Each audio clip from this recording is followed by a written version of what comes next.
ถือของแท้แล้วพี่น้องครับเหยื่อเขียดเขาเบิ่งครับขั้นเบ็ด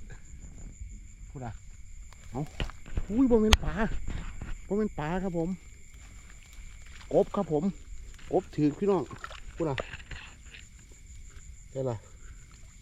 โอ้โหกบกินเหยื่อเขียดบักไงเลย